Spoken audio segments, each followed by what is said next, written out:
roll crusher. So this is one of the, if you remember, this is one of the secondary crushers or tertiary crusher. Right? So simply it means we have two rolls, right? This is one roll and this another roll. These rolls are made of metal only. So two rolls will be there, and in certain kind of rolls, one roll will be fixed and another roll will be in the motion. Right? Suppose I fix this roll and I allow this roll to rotate like this. Right?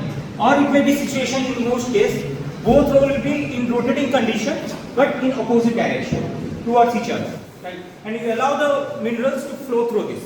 Right? So this is feed end, and you can see this is discharge end or product end. Right? So this is very simple. So my point is now, why we need to prefer this kind of roll crusher. Right? We have jaw crusher, we have directed crusher, right? We have cone crusher. But what is the need of using this kind of crusher? You remember I told you once. You might get a question like, I will give you a situation and I will ask which roll or which crusher you are going to use for mineral processing or for crushing. Sticky materials, very good. For example, I have mineral which is sticky in nature, like clay, for example, clay mineral, or maybe, for example, limestone. For example, limestone and all, right? Which has some moisture in it, lot of moisture in it. Right? Suppose I have gypsum, for example, which has lot of moisture in it. Right? So if the mineral is having lot of moisture, water content, or it is sticky in nature, and you allow it to pass through jaw crusher or gyratory crusher, what will happen? It will choke the crusher. The material flow will be not proper. Right? At the discharging end, the material will get stick to the crusher, to the jaws. So there is a choking problem or clogging issue will be there. So in that condition, better go for directly roll crusher. You can go for roll crusher. Right? So the advantage of using roll crusher is what? It will not get choked. It will not get clogged. If you use sticky materials or clayey materials or minerals having moisture in it. Right? Why? Can you justify why? I told you the reason also. Why it will not get choked if the material is sticky or having water content. I told you once. हाँ सब पढ़ाए थे. The mechanism is same, compression mechanism, right? The mineral will come and get compressed and break down. In jaw crusher also same compression. Gyratory also same compression. Here also same compression. But what is the difference? The difference will make a sense here. One time, very good. In this kind of crusher, only one time compression will be happening, right? Suppose one mineral will come and it will compress one time and get released. But in jaw crusher, many times it is compression. From top to bottom, many times compression is happening. No?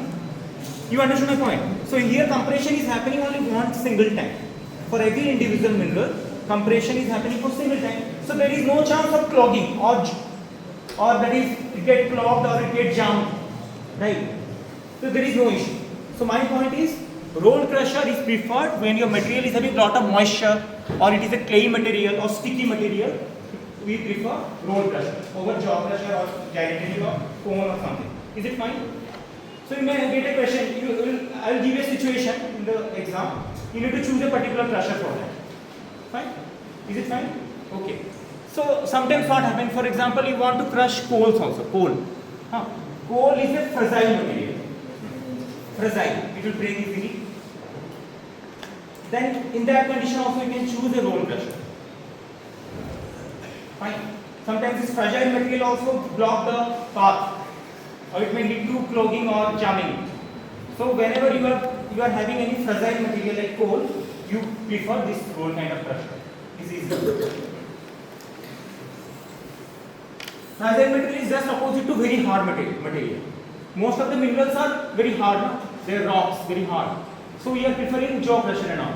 But coal is fragile, easily breakable, soft, organic materials. No? Coal. Is it okay? Fine. So in that condition, we will choose this one. But this is not the most important part. The most important part is now. So in this kind of crusher, you can see both are moving in this direction, right? So when the mineral is coming, three situations may occur. The first situation may occur. What happened? Suppose this is moving like this. Two rollers are moving like this and minerals is coming here, three situations may happen. One situation, it may easily pass. Easily pass means it will crush and pass away. Size reduction will happen, it will pass away. And the situation will come and get stuck there. It neither move down or move up, right? Or and the situation may happen, it will slip. It try to crush the mineral, but the mineral will not go down or not get stick. It will try to maybe jump or fly or may get slip. Slipping, you understood? There will be no friction kind of situation. Friction is not proper, you can say, right? So three situations may occur. First situation I told, mineral will pass away, open crushing. Size reduction will happen, that means, right? If the mineral is passing in, size reduction is happening. Course become final. Is it okay? And the situation will happen, it will get stuck here. It will either move down or move up.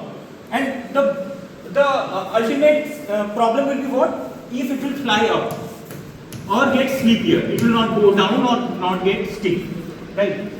That is called, you can say, jumping or flying or slip. Right? So, how to determine it? We need to determine by looking at the force acting on the particle or the mineral. You may get a derivation also. I'll ask to derive it. Fine. So, what may be the situation? Okay, let me do it here. Okay. Yes.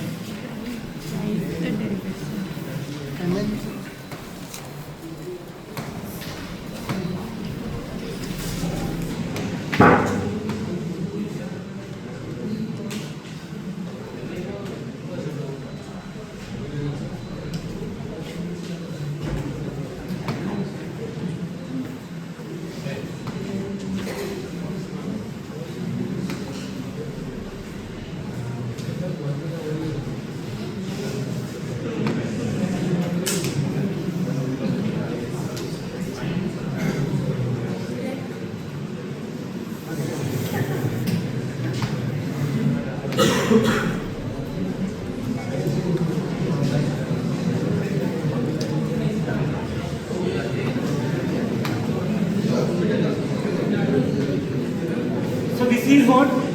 This is your roll, first roll. This is another roll, right? Yes, sir. And these are moving like this, rotating like this. And this is your what? This is your mineral. And your assumption is, I am considering the mineral as a spherical particle. That is the assumption. It is not actually true.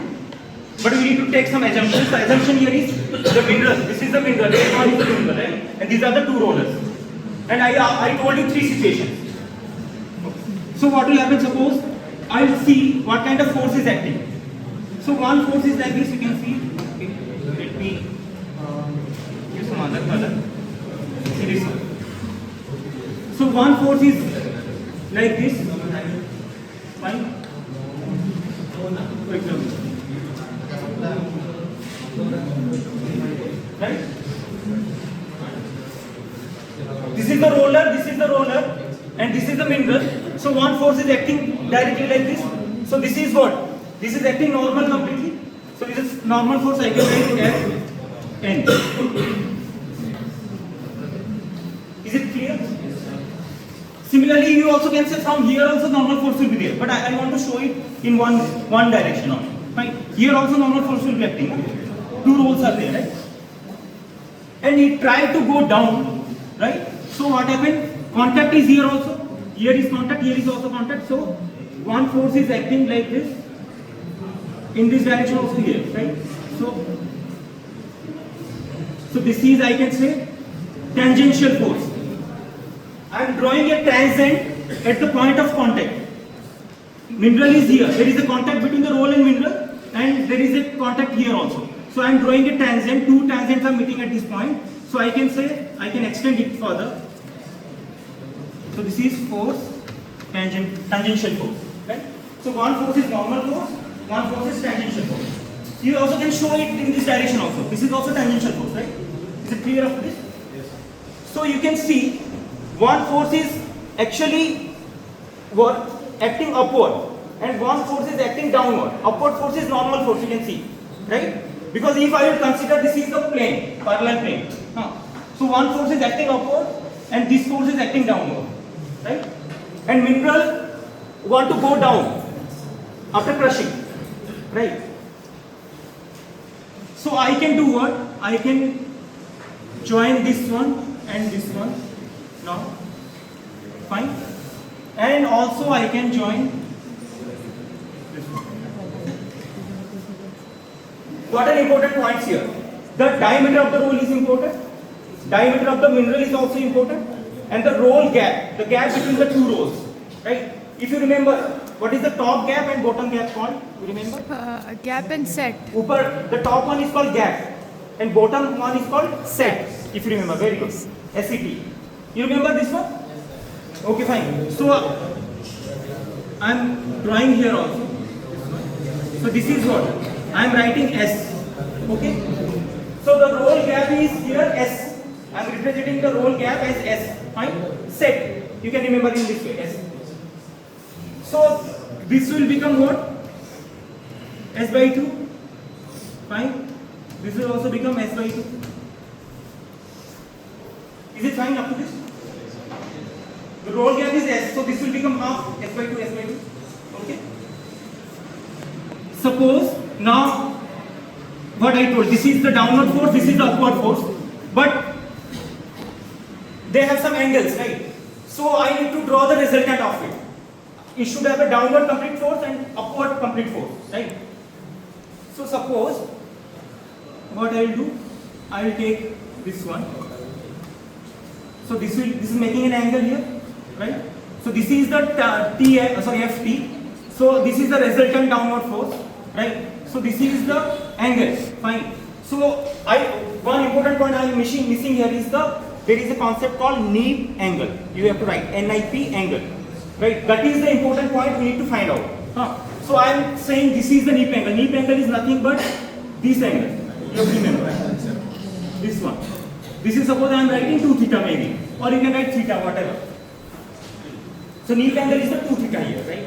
So what is NIP angle? NIP angle is the acute angle made by these two tangents. Fine? It is the acute angle made by two tangents, and this tangent I am drawing at the contact points only, right? Only at the contact points where mineral is touching the rolls. Okay? So now you can see this is 2 theta. So this angle will be what? Theta, of course. This angle will also theta. Fine. This is theta. Okay. Is it clear? So if this is the straight line and I am making a here also straight line here. So this is theta means this is also theta. Is it fine? Okay. So this is Ft and this is the resultant I am saying. So this will be Ft cos theta. So that resultant downward force is Ft cos theta. How you obtain, you understand? Fine. Similarly, I told the upward force is the normal force. Fine. But it should have a tangent, so it should have a also resultant upward force. So suppose I am drawing like here also, if you want. So I can write Fn sin theta. So one force is acting upward, that is Fn sin theta, and one force is acting downward, that is Ft cos theta. Fine? And you want to have crushing. You want to do crushing. That means the mineral should pass away. Then only crushing will happen, right? Okay. Then we need to balance downward force and upward force. Okay, fine. What I can write simply? Ft cos theta is equal to Fn normal force sin theta. Or what I am writing, this is downward force is equal to upward force. Is it clear? I am balancing the forces. But you want to have crushing. That means you want to have more force downwards compared to upward, right? Then only the mineral will pass away, no? Right? If the downward force will be more, then crushing will happen, then only the mineral will pass away. So I want to have more downward force compared to upward force. So downward force should be more, right? So I can also write simply Ft cos theta is greater than equal to Fn sin theta. So this is downward force, this is upward force, right? Now I can write what? I will bring Fn to left side, fine, and bring this one to the right side, fine. So Ft by Fn, that means tangential force by normal force is equal greater than equal to tan theta. sin theta by cos theta. Is it clear? Right? And we know sin theta by cos theta is tan theta. Everybody knows. But I need to bring a relation here between tangential force and normal force. See, two rollers are there and one mineral is there, right? So they will be having a friction between them. Obviously, the mineral is in contact with a surface, metallic roll. So there will be a friction, and we know from the physics concept, this one, force, frictional force is equal to coefficient of friction into normal force. We know that from the physics simply. Frictional force is equal to coefficient of friction multiplied with normal force. Or I can simply write tangential force here is equal to normal force Fn. This is the relationship I am bringing. Is it fine? So tangential force is equal to coefficient of friction multiplied with normal force. So the relation. So that means if I bring this one here, so that means Ft by Fn is equal to mu. That is nothing but the coefficient of friction. So I can simply write coefficient of friction is greater than equal to tan theta. So this is the relationship. Coefficient of friction is greater than equal to tan theta. So this is the relationship we draw here. So now, so for example, coefficient of friction is equal to tan theta. What will happen in situation to the mineral? It will just stop there. If tan theta is equal to coefficient of friction, the mineral will either move upward, or it will either jump, or it will either pass away. It will get stuck. Or you can say it is a biting situation, it just bite, just get stuck there, right? But if the coefficient of friction is higher than tan theta, what will happen? Crushing will happen, it will pass away. Is it fine? And just opposite, if coefficient of friction will be less, it will slip. I told you three situations, it will jump either or get slip. Is it clear? But you may get a question also in the exam from, okay fine, I will bring and the relationship where we can get to know what kind of size of mineral you can feed. You cannot feed a random size, right? If you fix the rollers diameter same and the roller gap same, you need to choose a particular size of mineral so that crushing will happen. Otherwise, it is difficult. Fine. So I can draw another relationship. You can see this one.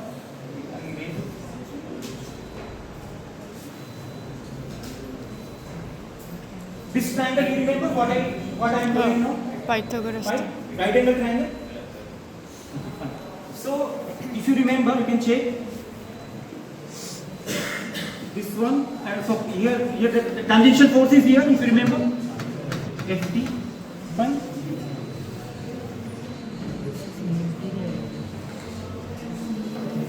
So this is what? This is 90 degree. Fine. This is also 90 degree. This is also 90 degree. Is it clear? All are 90 degrees. And this angle, if you remember, what is this angle is theta? Because the and the line is here, right? This one and this one is what? Leap angle, if you remember, 2 theta. This one is 2 theta. Fine. So this is theta. And this is total 90. So this is 90 minus theta. Is it clear? Up to this it is clear. So in this triangle, you have theta, you have 90 minus theta, you have 90 and 90. So this is 90, this is 90 minus theta. So this angle will be theta. In this triangle, is it clear? Let's see. Right? If I am considering this triangle, this is 90, this is 90 minus theta is nothing, this is theta also. So all angles are confirmed now. Fine. So I can write cos theta is equal to, okay fine, I need to have dimension also, otherwise how will I solve it? We need to have dimension. right? And you understood this is right angle triangle, so this is perpendicular side, this is your hypotenuse, and this is your base, fine? Okay. And this part, if you remember, this is s by 2, because we have and the line also here.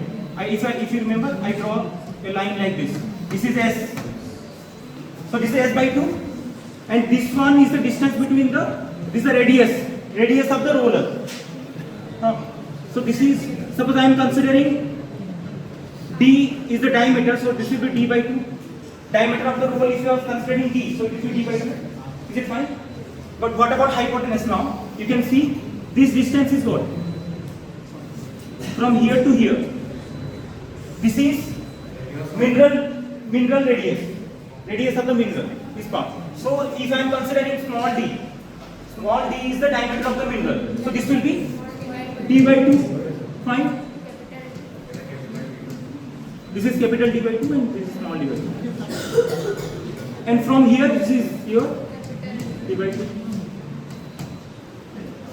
Is it clear? Fine?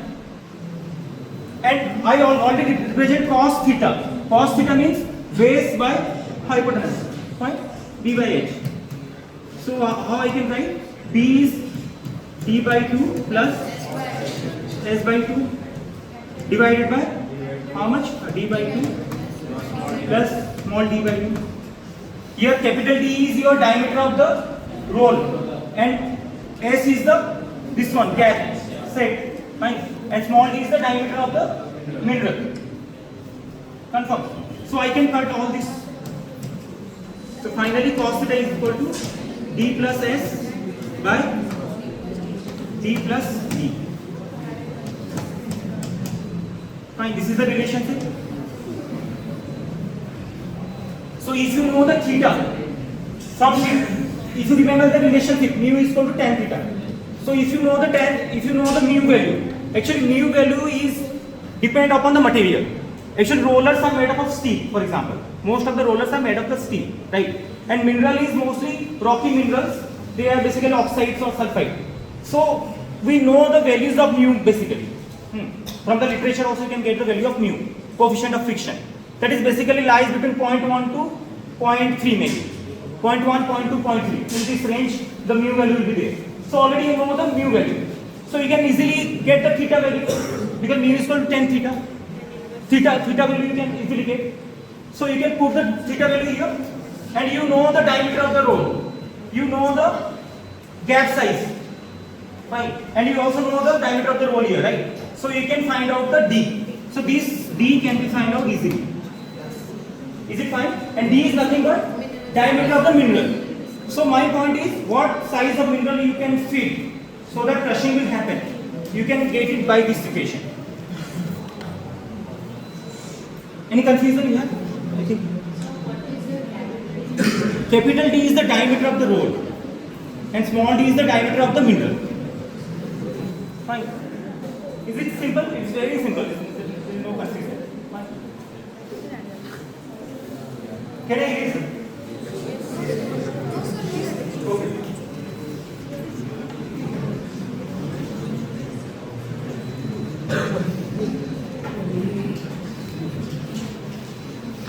If you are very confused, you come again.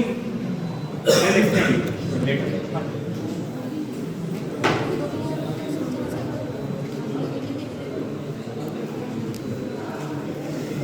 Okay, this is done.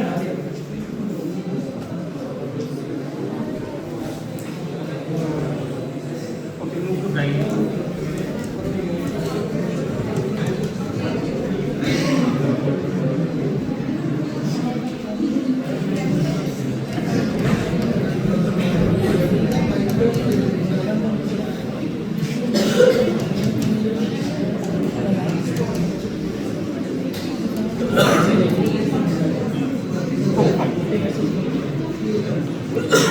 So in the mineral processing, the first stage is done.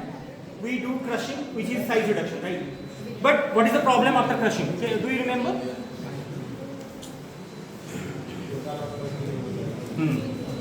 After crushing, total unlocking is not happening or total release is not happening, right? So you have lot of mid-links, if you remember. Mid-links means still logged minerals are there with, logged minerals are with your gangs, right? So proper release is not happening after crushing. Still some mineral is logged with the gang minerals. So that's why we need to reduce the size again, and that can be done by grinding, right? So simply I can say, after doing crushing, we are getting some centimeter size particles, maybe 1 centimeter or maybe less than that, 0.5 centimeter, whatever. So grinding means again you are reducing the size to micron or micrometer. That means very small particles. Why we are doing grinding? Because we can release more and more.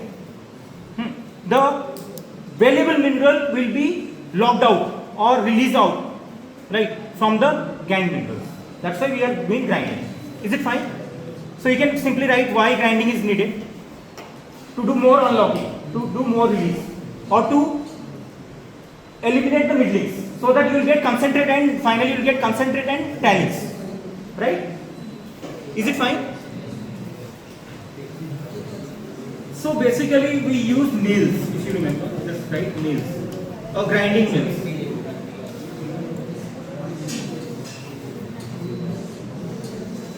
Okay, grinding mills, right? Now I'll talk about mechanism.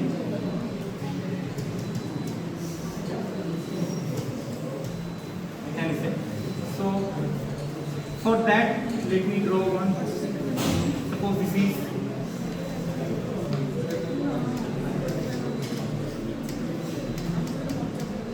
one ball mill.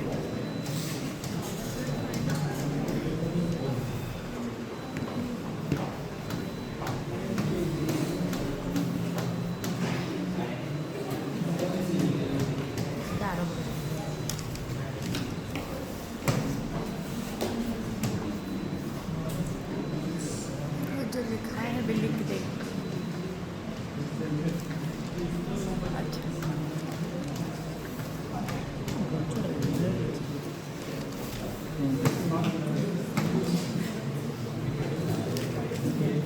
Suppose this is rotating in this direction.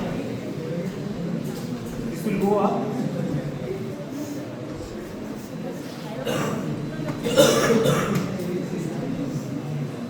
So again it will fall.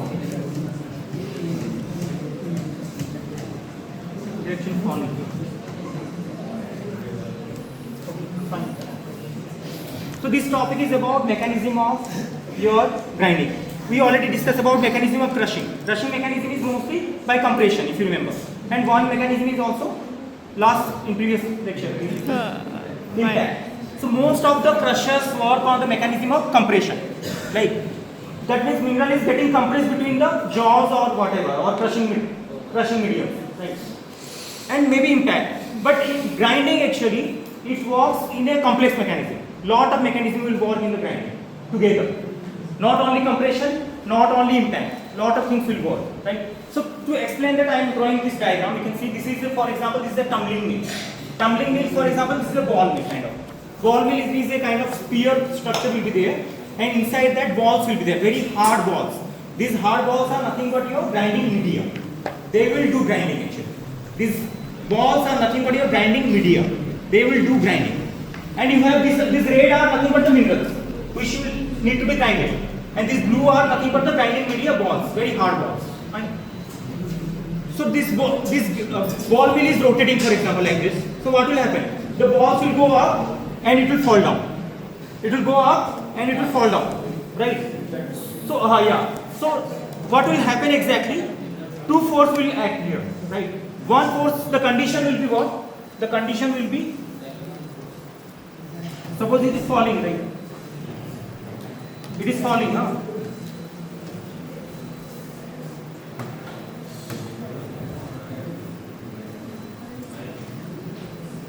Sorry.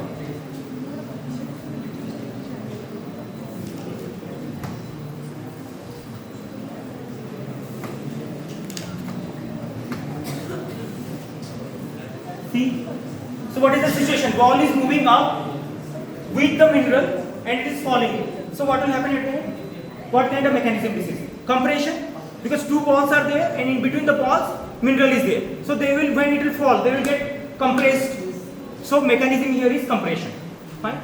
Similarly, suppose I will change the situation. I will keep a mineral here. So I will use red color. I will keep a mineral here. This is the bottom part. So what will happen to this? The last situation. Impact will be there because at the bottom you have only mineral and from the top ball is hitting it.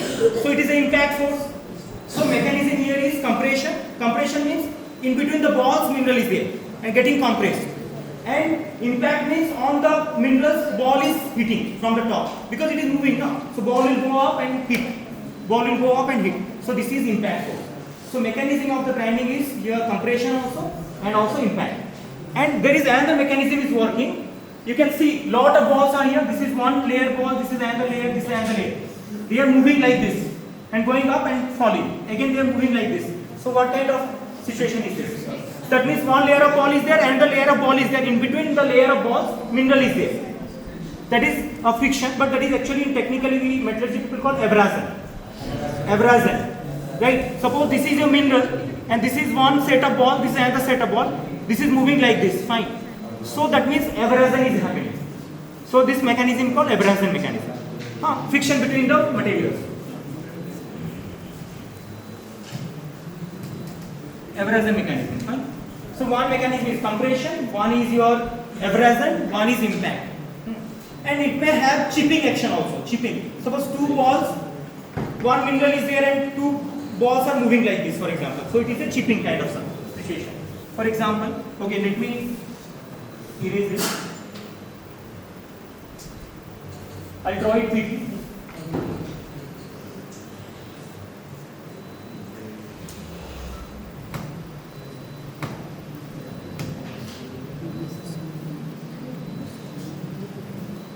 This is impact, fine. From the top, for example, this is the ball and falling on the mineral. And this is the mineral, and this is the peak mineral. This is the mineral, and this is your ball, for example, ball.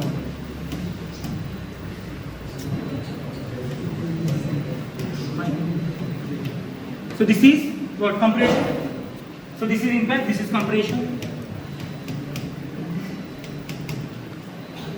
And chipping is what exactly? Chipping means the ball is there, suppose this kind of situation. Big ball is moving like this and the ball is moving like this, and this is your mineral. Like this. And abrasion will be, suppose this is the mineral, and this is the ball, and this is another set of ball. This is moving in this direction, and this is slightly moving in this direction. This is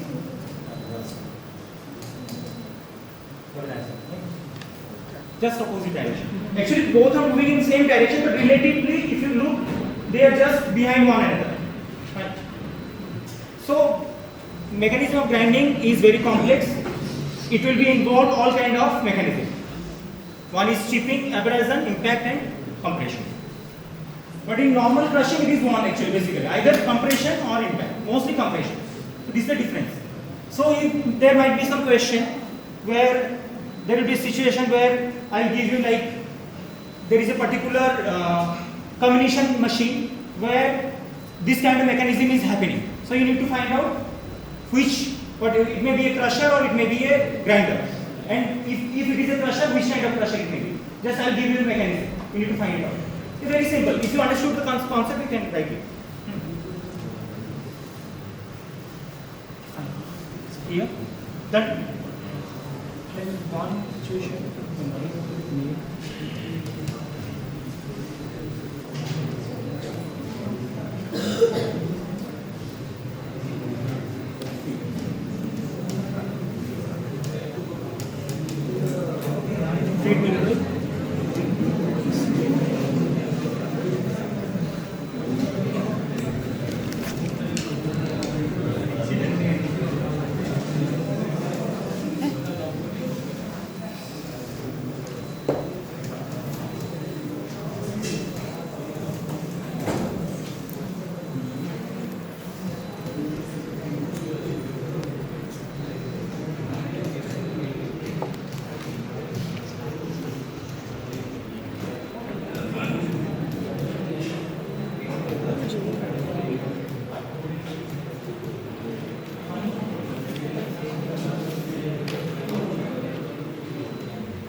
kind of situation. Can you identify what is the difference here? Just look at it and just see. Two situations. I'm talking about grinding only, but two situations. First situation is different from second one.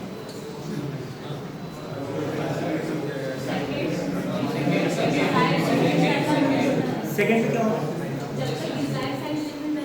Very good, very good. Yeah. The point is, the first situation and second situation, the difference is here I am putting a classifier, right? From this flow sheet you can understand classifier. If you remember what is classification, when we are doing size reduction, we need to separate the coarser and finer. That can be done by using screens. If you are doing using crushers, you are doing crushing, then we use screens mostly because those particles are bigger, right? Mostly. But if you do grinding, then particle size become micron size. So fine, you cannot use a screen. You have to go for classification. We'll discuss that in coming lectures, right? Classification. Classification will be done just after grinding. We never use screens. So there may be a question like, suppose I'll ask you to draw a flow sheet so that you can put classifier, you can put screens. Starting from the crushing to grinding or starting from crushing to concentrate, you need to put the different unit operations, right? So that means if I give a classifier and a screen, where you need to put? Just after crusher you put screens, right? But after grinding you need to put the classifier. If you put just opposite, it is wrong, right? So classification is done when the particle size is very fine, because you cannot pass it through screens. Finer is the particle, agglomeration will happen, right? They cannot pass through the screens. It may get stick, it may clog the screens actually. So we need to do what? Classification, and classification is done in liquid medium always. Water will be there with the particles, right? Because if you remember, we always prefer wet grinding rather than dry grinding. I told you the reasons. You may get a question also. Why wet grinding is preferred than dry grinding, right? So that means once you start wet grinding, so you use classifiers rather than screens. Is it fine? But the difference is what? I'm again bringing the coarse particles into the same mill. But here once it is done, it is going to next stage. That is also different. Just check again. In the first flow sheet, once milling is done, grinding is done, I'm sending it to next stage without checking anything directly. I'm not doing any kind of classification. Directly it is going to next stage. But in the second one, that means after doing grinding, I need to do classification. After doing classification, you will have two sides, coarser and finer. Finer means which is desired actually. Suppose I want 50 micron size, for example. I want to do grinding and I want 50 micron size. So, but after doing milling, it will not always that you will have 50 micron. You may have 50 micron, you may have 100 microns. So you do classification. After classification, you will get 50 microns also and you will get 100 microns separate. So you send it to the next stage. Which one? 50 micron you send it to the next stage, but 100 microns is bigger, you return it back to the same mill. That means again you need to convert it into 50 micron. Then only you need to send it to the next stage. Is it clear? But I also have written fresh feed. Fresh feed means, suppose I am sending back again 100 microns here. Fine. I also have to feed same 100 microns into the milling, right? Otherwise what happens? Suppose I am doing milling, I am getting 70% 50 micron, but 30% 100 microns. So 70% 50 micron will be sent to the next stage after doing classification, but 30% will return back. But what about another 70%? You need to feed again fresh 70%. Is it fine? So this is actually a closed circuit. I am closing the circuit, but this is an open circuit. Is it fine? So grinding can be closed circuit grind or maybe open circuit. The first one is open circuit grinding, the next one is closed circuit, because I am closing the circuit. I am not passing the material directly. I have put it like what I can say, a checker. I need to check the size, right? And you remember how classification is done? Once I told you, I have drawn a diagram. You have slurry and you have a classifier. How we are doing, if you remember? we get oversize and undersize. Just shake it. Just shake it. Just can't shake it.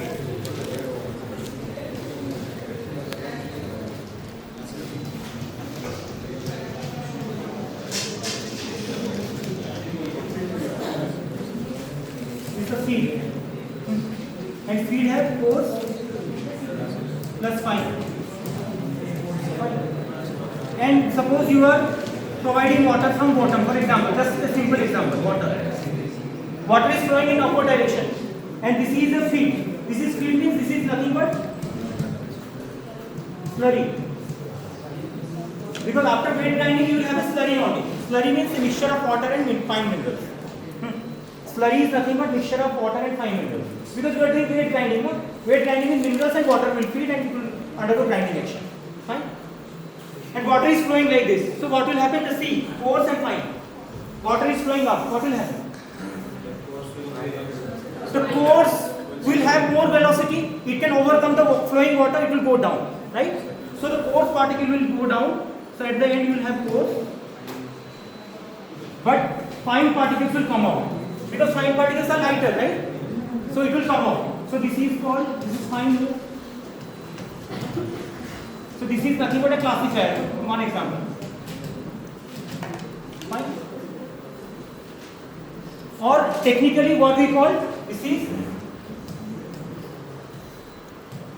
and this is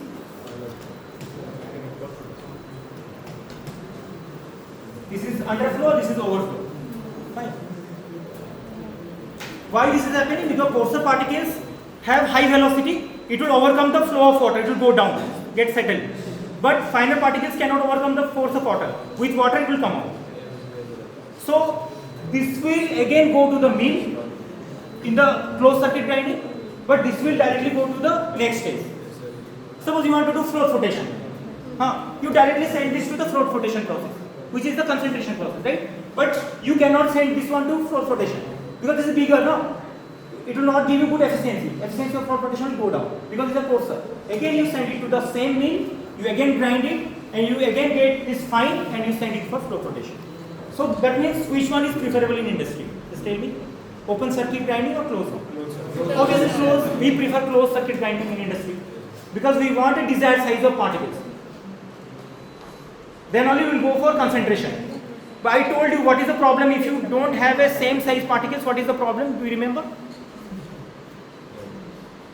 For concentration process, we need to fix something, no? Either size or either density. Easy, it will be easy to separate them. Otherwise, if one is coarser, one is finer, but density is nearly same, there will be a problem. But if size is same, density is different. So the higher denser will settle on lower will come out. You understand my point? So you need to, that's why in industry we need to prefer nearly same size particles for concentration process. It will be easy to separate the gangue minerals from valuable minerals. And which one is lighter basically? Gangue mineral is lighter or less denser or valuable minerals? Gangue minerals are basically lighter always, right? So you have same size of gangue mineral and same size of valuable mineral. So that will be easy because gangue mineral is lighter. It can be come as overflow also, right? Those are waste maybe. But the valuable mineral is denser. It will settle down. You can recover it. So that's why after grinding we try to prefer same size of particles. So that's why we prefer closed circuit. Okay. I think it is clear after this. In derivation, if you have any doubt.